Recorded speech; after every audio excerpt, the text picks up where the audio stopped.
2 simple ideas to transform a drab-looking spot at your place. Tara has a simple way to upcycle old furniture and picture frames to make them totally special. What's Adam's easy DIY project that has him using his animal instincts? What are Graham's ideas to give your old pots a second lease on life? Chances are that you probably have a little area around your garden or courtyard that you could only describe by using the word drab. I've got 2 simple ideas that are going to lift your place from drab to designer. The first job to tackle is our feature wall. Well, Tara was the painting expert. To tell you the truth, this is just the undercoat. One thing that fibro cement does is it sucks up a lot of moisture. So it's super important that you prime it perfectly. The final coat's colour of our feature wall is Domino, this dark grey. And I've got something very cool to add to this that's really going to pop against it. On top of the fibro cement wall, for a bit of texture and detail, I'm going to add strips of timber. When it comes to painting things like this or in situ, you've got to weigh up the pros and cons. Yes, I had to set up the trestle tables, but I can get to all the edges because you're only going to see 3 faces, the front and the 2 sides, and it means I'm not painting in situ where I'd be cutting in every individual slat.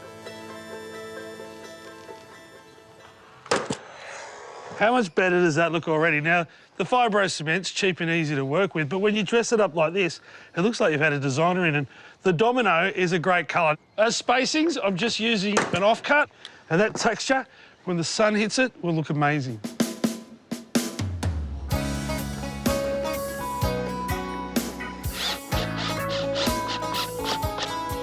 I told you to be dramatic. How good do these staghorns look? Now, they're Australian native. They grow on the trunks of trees in really dark, damp, rainforest-type conditions, but they'll do perfectly well here on a feature board of marine ply.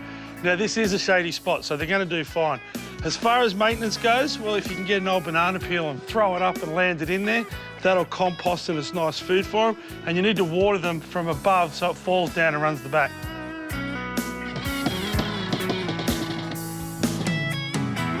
Now, I had to create this little step here to hide all those ugly pipes. They're going to ruin the look. And then to hide that little step, I'm going to put a shelf in here. So 3 little store-bought brackets, and this will be a beautiful little potting shelf. By painting, adding a few simple features and some knockout plans, I've created a great little outdoor area that's going to take this space from drab to desirable. All right, next job. I guarantee you nearly every house in Australia would have a spot just like this. Well, the good news is you can fix up your blind spot and turn it into a real feature. You don't have to spend a lot of money and you can knock it over in a weekend. Let's have a crack.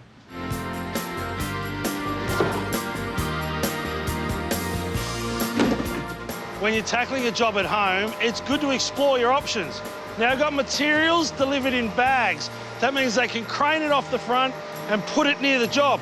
Means it's not sitting out the front, and if you don't finish the job over a weekend, you're not annoying your neighbours and the council, which you can get in trouble for. But doing it this way can save me a lot of time and potential headaches. So each step is like a tiny little retaining wall, but they're structurally super sound because just to hold back that 200 mil, I've got this line along the back here. So it's like the world's biggest dead man, which is what you'd put into a big, tall retaining wall. And then if I tie that one into this one and repeat it again, the whole thing is one unit and it's not going to go anywhere. On the other side, where I'm just putting in short dead men, I can ram down something which pretty much just looks like a big tomato steak using no concrete, and the whole thing will stay in place. I've got power that ran to a deleted water feature, and I've got water over there, which is the backwash to the pool in the backyard. So rather than chopping the timber and then putting another piece in and losing that strength in the dead man, I've just cut around it with a circ saw, so I've still got the one piece of timber.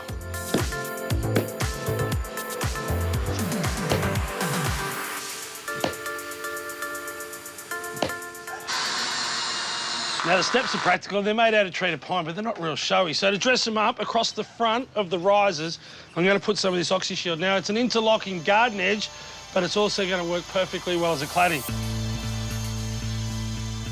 Now, as far as planting this out, I didn't want to put any formal little hedges in or anything that was too much hard work, because it's still a service area, albeit a good-looking and practical service area now, just to get the bins in and out or to bring things into the backyard. And because it's heavily shaded, most of these plants are perfect for the indoors. We've got little xanadus, we've got philodendrons, I always find that one hard to say, and this one here. Now, if you look at this, it's called a ribbon plant, and that light white margins on it where it's variegated is nice and bright and pops in this little dark area. Monday grass, it's a good old-fashioned standard one, not mini or giant, and clivias or clivias, depending on who you are and where you're from. For the bulk of the path, we're using that small pebble. Around the sides, I've got some bigger ones, just as a contrast. They'll draw your eye. It's another point of interest.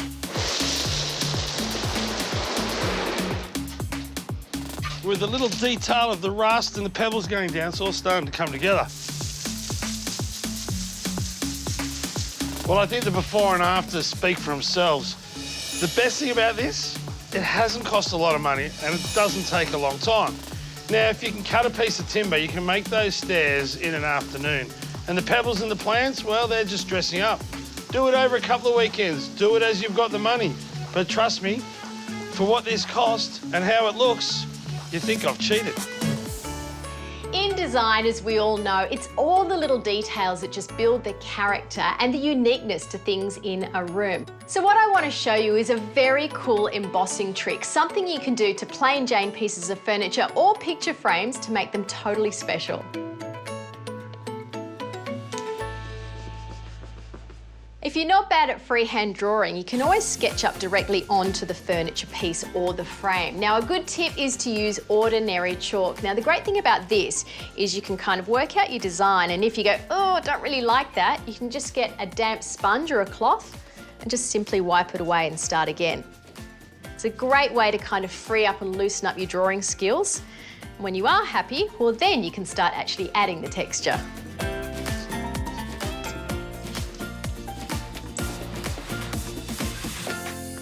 This is the secret ingredient. It's called texture paste. If you ever go to an art store or the hardware aisle where the craft stuff is, you'll find this stuff. It's actually like a thick plaster kind of compound. You can trowel it on. You might have seen me do artwork over the years where I've used scrapers and you can kind of create indentations. This stuff can go on in a variety of ways, but today I'm actually going to use it with a piping bag. So it's a little bit like cake decorating.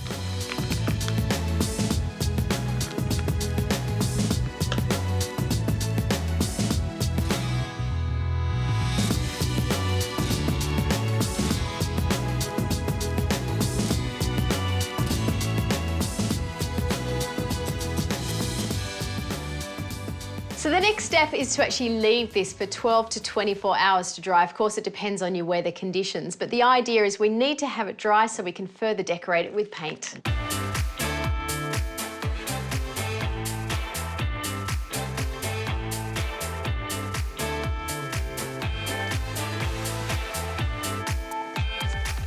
The look I'm going for is antique bronze. So the first step is to apply a coat of gold. Now this is a water-based metallic gold. You can get it in pale or a rich gold like this one. Just get it on and then leave it to dry and we can go on with the next coat.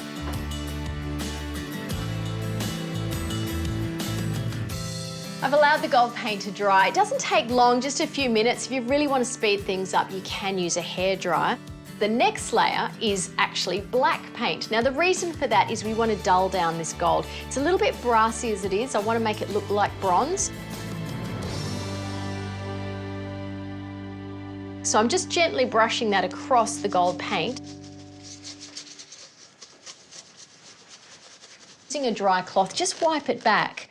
Now if you find that it's a little stubborn, just swap to a damp cloth and just wipe it through. So the idea here is that little hints of gold will just show through. I'm really happy with that. Well, it's not necessarily the cleanest of processes, but I think you can see that it is very effective. But if freehand piping and sketching is not for you, I've got an even easier way to get a very similar effect. Another way that you can introduce texture to any flat surface, whether it be a timber box or a drawer front or a frame, is using a stencil. Now, a lot of people use these for paint, but you can actually use them with your texture paste as well. So stencils generally come with lots of different patterns. What you need to do is just work out which section of the pattern you want to use and take masking tape and just mask off the outer edges. That way you'll protect them from the paste. palette knife makes it easy just to spread the texture paste over the top. Now you want to make it fairly thick, not too thin, just spread it generously, a bit like butter on your bread. And then very carefully just lift it straight away, and you can see it reveals a really nice, sharp, clean pattern. So I think for the other side of the frame, I'll just use this little arrow down the other end and masking it up. And then I can just place one arrow on one side.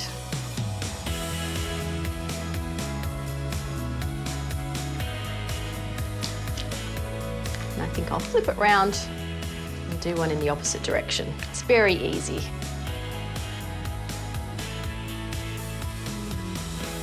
Now you need to set it aside to dry, and then it's ready to paint.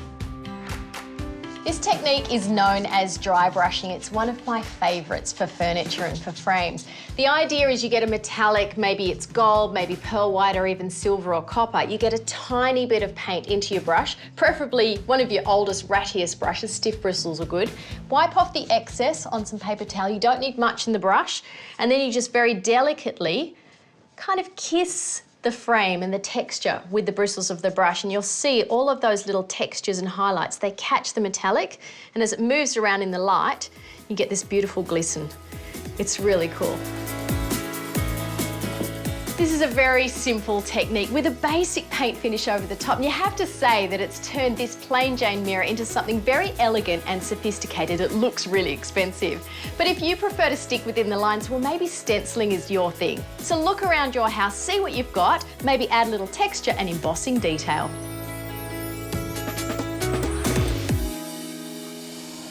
If, like me, you love to use flowers and foliage in your decorating, you can, of course, cluster everything together in a big vase, or you can show things off individually, just like this. Now, to make a sculptural vase holder like this, it's very easy. You just need a very simple block of timber. If you've got some firewood lying around, you could use that, or a bit of an old post. You can even buy chunks of timber from the hardware store.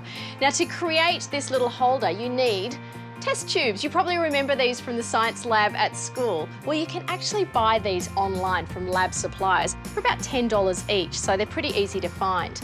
For your drill, you will need something called a spade bit. This is what cuts the hole. Now, the diameter of the spade bit echoes the diameter of your test tube, so just make sure it will fit neatly inside. Then the next thing you need to do is just clamp down the piece of timber that you choose firmly to the table. That's going to give it a lot of support. Work out where you want to drill, and then position it and start.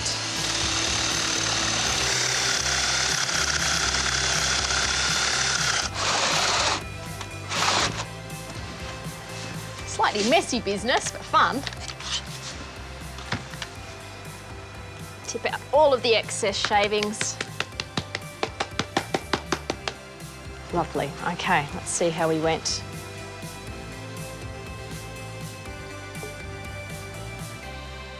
That's really not hard, is it? Such great texture. I love the look of this. If you wanted to, of course, you could polish it back, you could wax it up. I kind of like the rustic with the smooth. All you need to do now is just dust it off, fill the vases with water, and away you go.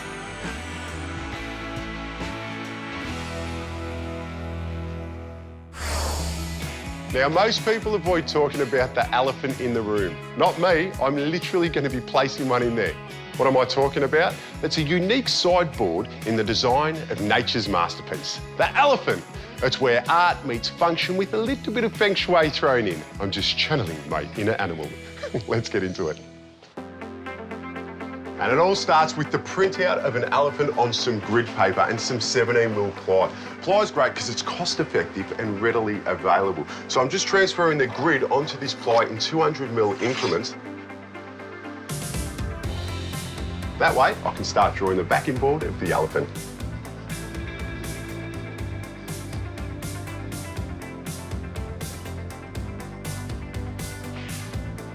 That is one mighty fine elephant. It might not be Dumbo, but I'm pretty impressed with this. Now we're ready to cut it out. For that, I'm just going to drill some holes in the corners and then use a jigsaw with a nice fine blade on it to get around all those curves.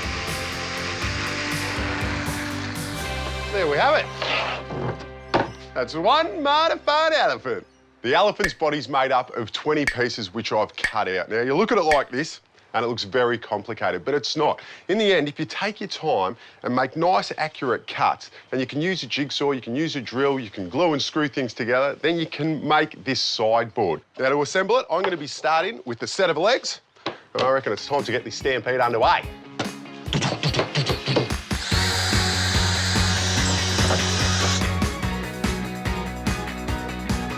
So this bit here is going to be the elephant's chest, and you can see that I've just pre-drilled some holes, and then it's just a matter of gluing and screwing.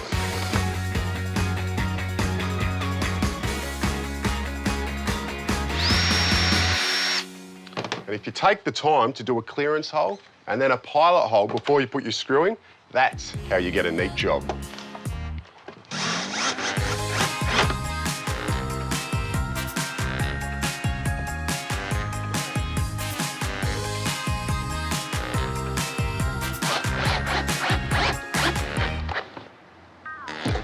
Oh, look at this. Our elephant is starting to take shape. Now, why an elephant, you might ask?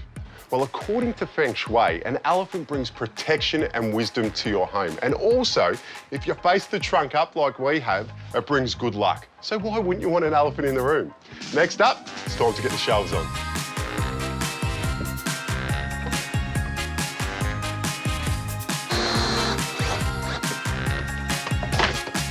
And that's the body complete. I think it's looking fantastic, but I definitely think it needs more work on the front end because apparently an elephant has a good memory, so I can't forget the head. It's going to incorporate more shelving once it's together, then I'll attach it to the backboard.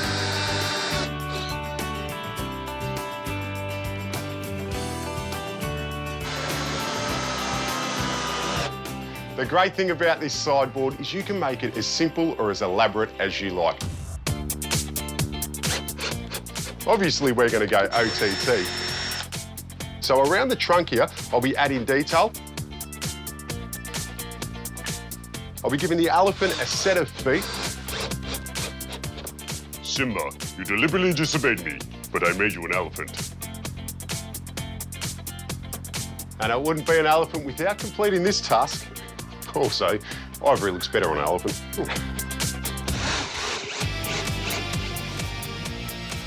Then I'll be filling all the holes, giving it a good sand, ready for some undercoat.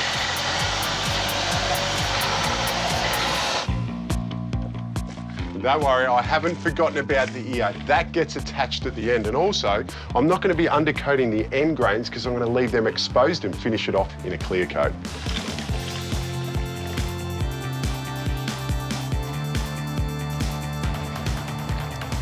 And for the finishing touches, the colour, wait for it, you're going to love this one. It's called Elephant Rock.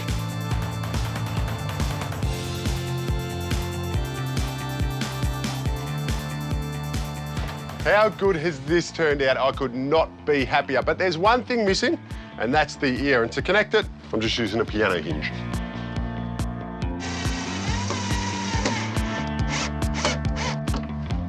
Let's test it out. Happy elephant, angry elephant. Happy elephant, angry elephant.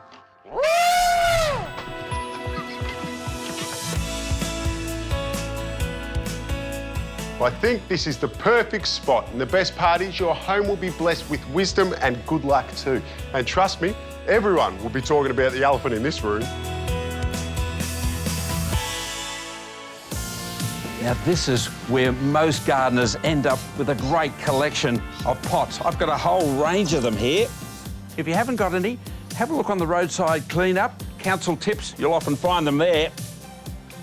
First up, give them a really good wash. Makes it a lot easier for painting later. I'm going to use them to create a bird bath. And of course, in this drought, there's no rain. Got to look after those birds and encourage them into your garden. First step, get some waterproof paint.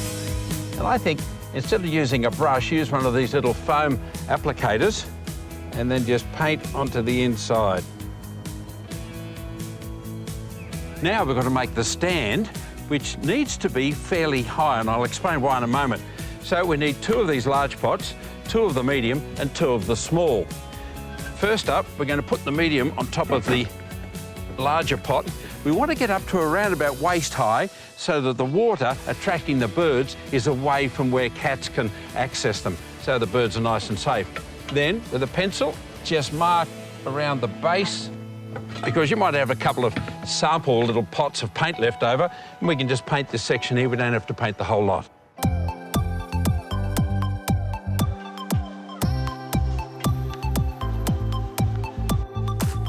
This needs to have the Tara Dennis sort of touch to it, a little bit more precise.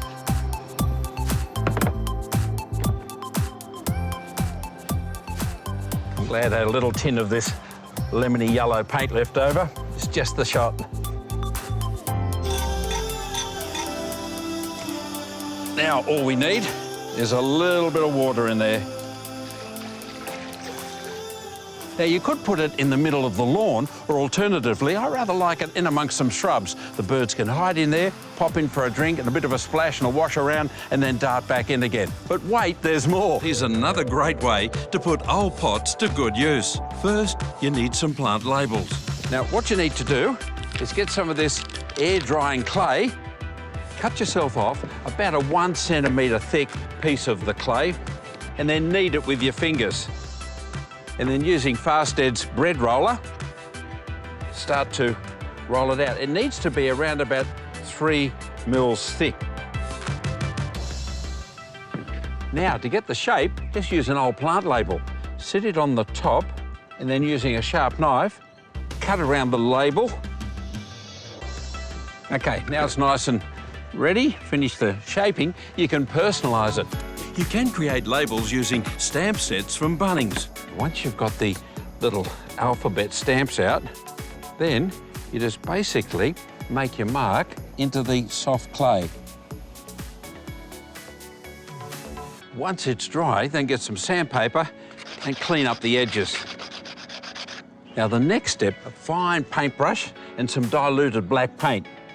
And then just tap the brush in and then very carefully drop a little bit of black paint in.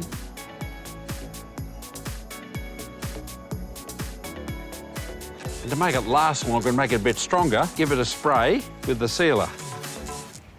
Paint is also a really easy and quick option if you want to tie together the look of a bunch of mismatched pots.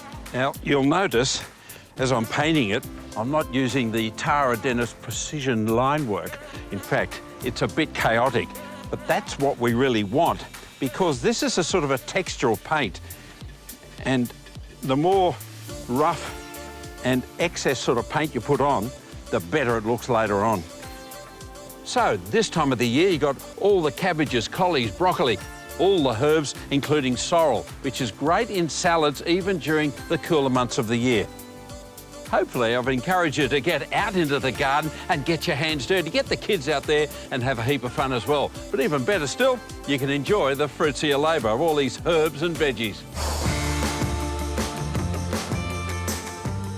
You know, we're all guilty of it, trying to keep up with the Joneses, whether it's what kind of ute you drive or how you present your house to the street. Now, this is one of those streets where everyone mows the lawn just so, and everyone's got a little bit of pride about it. I love that. But you look at this medium strip, and you can tell these people, well, they think differently, but in a good way. Gate opens out. Different. You could call this garden a Swiss Army knife, because just like a Swiss Army knife, it's got so many different elements to it.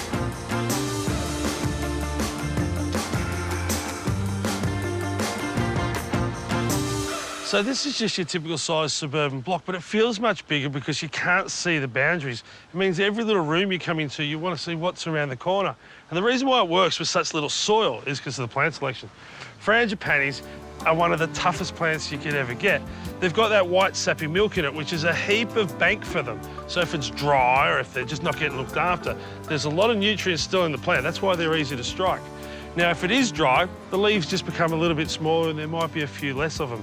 But they work really well as a canopy for what's beneath it. Now, bromeliads, again, you can plant them between 2 house bricks and they'll survive. And the reason why is because they actually survive on what's caught in the centre.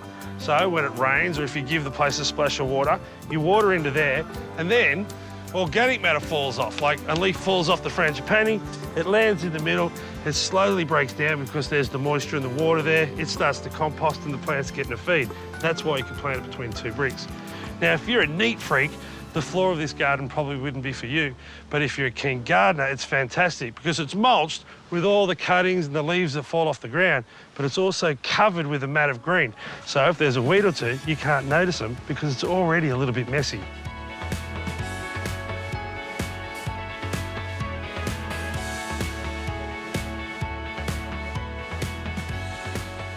Every house has got a service side, you know, where you tuck the air conditioner, and I suppose if you have to hang the laundry out, what a beautiful spot to do it. And grow a bit of old man's beard at the same time. Hello. Murph Hughes, David Boone, Chopper Reed, Uncle Chop Chop.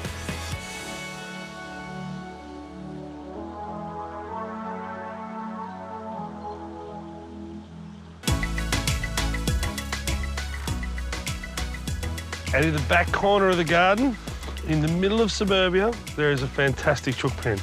The best thing about this, it's big enough and there's no neighbours around, so there's definitely no worrying anyone. But you've got fresh scrambled eggs every morning. And when they're finished with the chickens, this will make the best spot for a veggie garden because that soil will be just bursting with nutrients.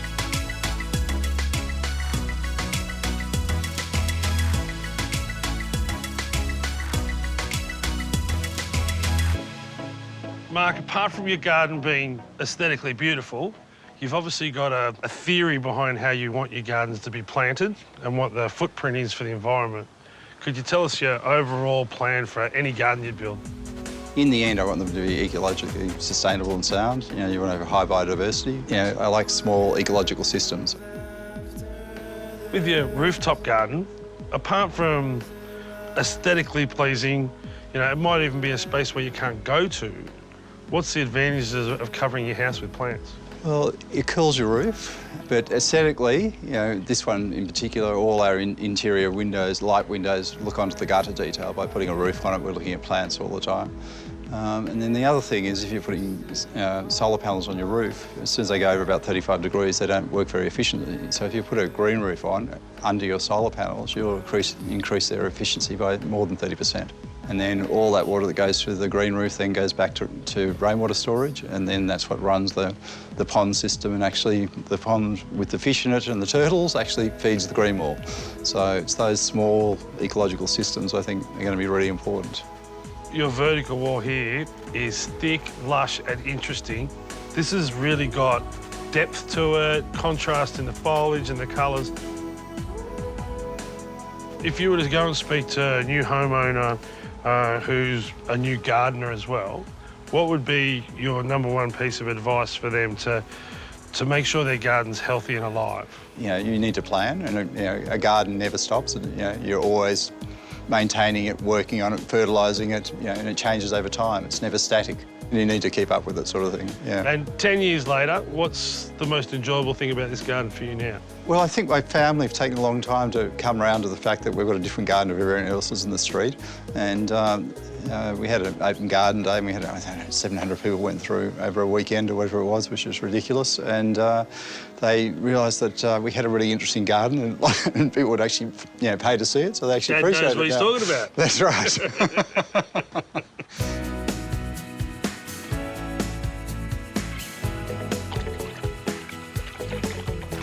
This is obviously a really clever designed garden, but the most important thing it does is it makes you feel comfortable and relaxed. I'm sitting here feeding the fish, just having an absolute ball. And it's not because of some master plan, it's because it looks beautiful. But the master plan's simple as well. This little pond feeds all these plants. The fish do their poos, they create nutrients, the plants absorb it up. You cut these down every 6 months and you're taking away all those nutrients out of the mini environment. The rest of the water can go through a little rill over there. Plants take out more nutrients. It goes through the vertical wall, more nutrients. So in other words, the plants are getting fed for free. Then the water goes into a pump and a filter and comes back here as fresh as a daisy. So it can keep going and these plants and fish are as happy as Larry. Now that's a great little environment. Good garden design isn't just a pretty garden, it can change the way you feel.